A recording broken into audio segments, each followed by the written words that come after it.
फैजान किदवई जी, आता हूँ रोहित जी next round में। जरा फैजान किदवई जी, मांग तो पूरी हो गई, अब नारा अगला क्या है? सुनने में आया आपका सोशल मीडिया में समाजवादी पार्टी देख रहे थे, कह रहे जिसकी हिस्सेदारी वो नेक्स्ट संख्या है। भारी उसकी उतनी हिस्सेदारी।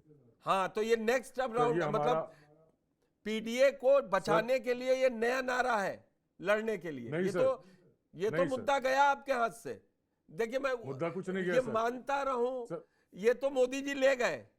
मेरे पास है प्योर पाव भाजी का मसाला, प्योर पाव भाजी मसाला, पाव भाजी को टेस्टी बना डाला, सबका राजा आल प्योर मसाला। आपके घर के खाने में रेस्टोरेंट जैसा स्वाद ले आए MDH का शाही पनीर मसाला। पनीर को क्या मस्त बना डाला। अब सर मैं जवाब दे दूं, और सर मैं चाहूंगा ठीक, जो भी हमारे विपक्ष में जो लोग हैं मैं उनको सुनता रहा, मैं बीच में नहीं आपके विपक्ष तो में वो भी कोई मुझे नहीं वो है, courtesy दें। मतभेद है, कोई मनभेद वाली बात नहीं है। नहीं, मैं यहाँ डिबेट में बात कर रहा हूँ, जो मेरे विपक्ष। खैर सर, मैं किसी को डिस्टर्ब नहीं कर, कोई मुझे भी ना करे। सर, जहां तक बात रही जातिगत जनगणना की, तो आज की बात नहीं, समाजवादी पार्टी का गठन आज से 30-32 साल पहले जब हुआ था, तो माननीय नेताजी तब से इस बात को उठा रहे हैं।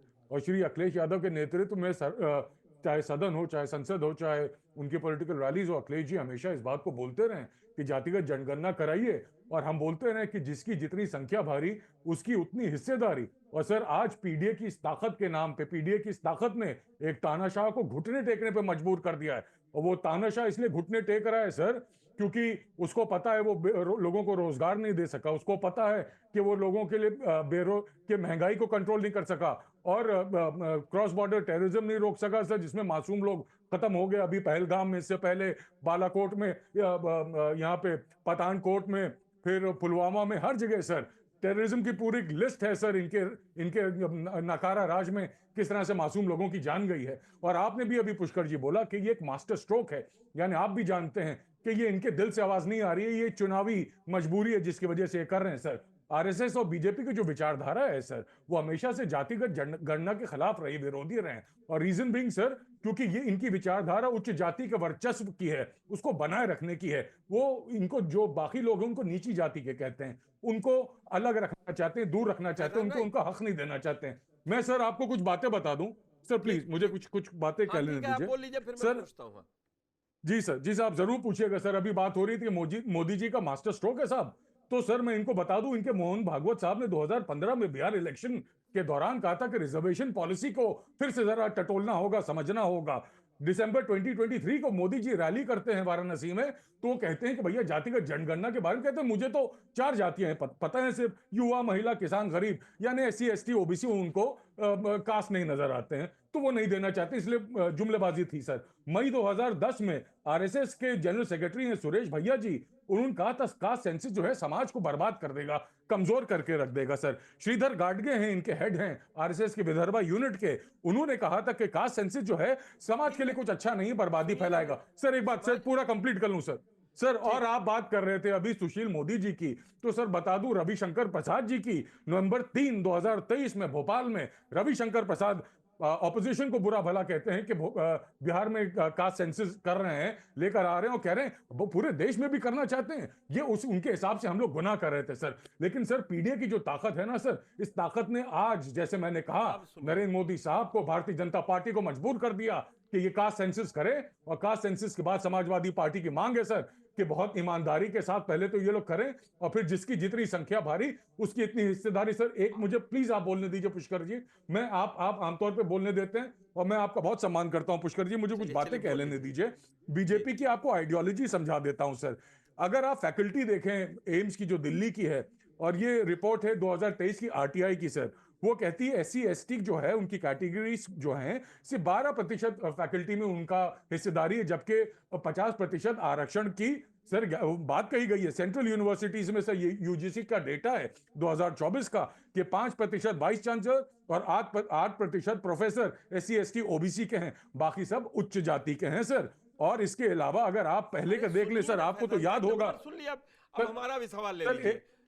एक मिनट सर, मैं जरूर सारा सवाल सर ऋचा जी को ये बातें दे रहा हूँ। ऋचा जी हमारी प्रवक्ता हैं, बहुत कॉम्पिटेंट प्रवक्ता हैं अपनी पार्टी के, वो मेरे हर बात का जवाब देंगे। मैं चाह रहा हूँ वो जवाब दें। अगर मोदी जी आरक्षण के खिलाफ नहीं हैं तो सबसे पहले सर बता दिया जाए कि यूपीएससी ने कुछ वक्त पहले जो एक वैकेंसी निकाली थी 45, उसको सिंगल यूनिट ना करके इंडिविजुअल निकाली थी कि 13 पॉइंट रोस्टर ना लग सके सर। और सर डीओपीटी सर डिबेट का टाइम आपको 2 घंटे लिया करें सर बस एक लास्ट ये पॉइंट बता देता हूं। नवंबर 29 2018 को DOPT additional general secretary Sujata Chaudhary ने यूपीएससी सेक्रेटरी राकेश गुप्ता को लिखा था कि there are no instructions stipulating mandatory reservation for appointment on deputation. आरक्षण एससी एसटी को देना यहां जरूरी नहीं है, तो क्या वो लेटर बिना मोदी जी के विभाग से, पीएमओ से आए हुए अब मेरी बात सुनिए, परमिशन से बोल सकती थी? ये बताता है सर कि क्या हालात है। आप बार बार ये साबित कर रहे हैं कि बीजेपी जाति जनगणना के खिलाफ थी, बीजेपी आरक्षण विरोधी है, तो जिनके साथ गलबैयां चल रही हैं वो तो उनका भी तो इतिहास वही है। आप पूरे देश में लागू नहीं करवा सकते। सुनिए मेरी बात, जिन्होंने लागू करवाया तो ऋचा जी कह रही कि धन्यवाद दीजिए मोदी जी का, तो अभी आप राहुल गांधी का ही पहाड़ा पढ़ रहे हैं। सर राहुल गांधी जी का पहाड़ा नहीं पढ़ रहा हूं, उसके लिए हमारे कांग्रेस के प्रवक्ता बैठे हैं, वो उसका जवाब दे देंगे। जहां तक बात है सर, जैसे मैंने बोला, उत्तर प्रदेश के हिंदुस्तान के सबसे बड़े ओबीसी लीडर, सबसे बड़े युवा लीडर एक है, उसका नाम है माननीय श्री अखिलेश यादव।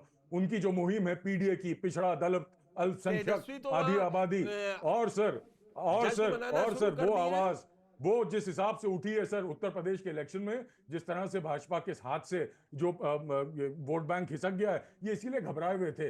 सर आप अगर देख लीजिए, ये अभी कुछ दिन पहले सर एक पीडीए समाज का बंदा है सर, दलित लड़का देवी शंकर, आप मेरे सवाल का जवाब नहीं दे रहे हैं। बीजेपी शासित बीजेपी ने ये में सबसे ज्यादा दलितों पे अत्याचार होते हैं।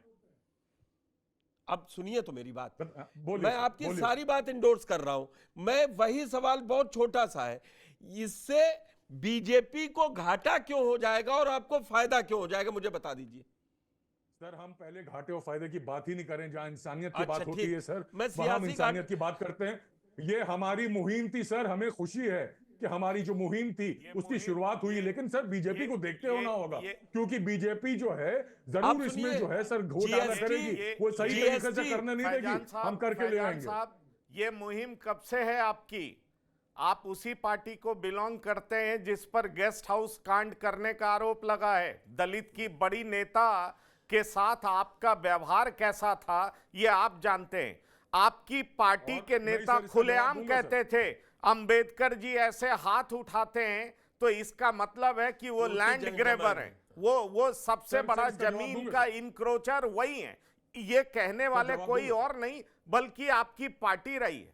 सवाल ये उठता है कि जब लगातार बीजेपी दलितों में इनरोड्स करती रही और आपका कोई भी फॉर्मूला काम करता हुआ नहीं दिखा, तो आप कुछ साल पहले से आप ये कहने लगे कि हम पीडीए बनाएंगे, और पीडीए में ए का मतलब क्या होगा, बहुत दिनों तक इस पर कंफ्यूजन रहा। ये अगड़ा होगा, अल्पसंख्यक होगा, अकलियत जल्दी होगा। से ले लूं, दयाराम भार्गव जी को टाइम मेरे पास आ रहा है कि दयाराम भार्गव जी से बात नहीं हो पाई। हाँ जल्दी से जवाब दे दीजिए, जल्दी से जवाब दे दीजिए। जी सर पीडीए की जब तक बात कर रहे हैं, पिछड़ा भी है, दलित भी है, अल्पसंख्यक भी है, महिला आधी आबादी महिला भी है, अगड़ा भी है, वो बेचारे जो कमजोर वर्ग से हैं, जिनके पास पैसा नहीं है, जो इस सरकार ने नोच के खा लिया है, जिनके अंदर की इंसानियत निकाल देना चाहते हैं हम लोग, उनके जिंदगी को और बेहतर बनाना चाहते हैं। और पीडीए आज का नहीं है, पीडीए की आवाज नेताजी के टाइम से आ रही है, इसे उसको एक रूपरेखा नाम के हिसाब से दी गई है। वो हमेशा पिछड़ों के लिए ही लड़ते रहे थे, आज भी लड़ रहे हैं, आगे भी लड़ते रहेंगे। और जी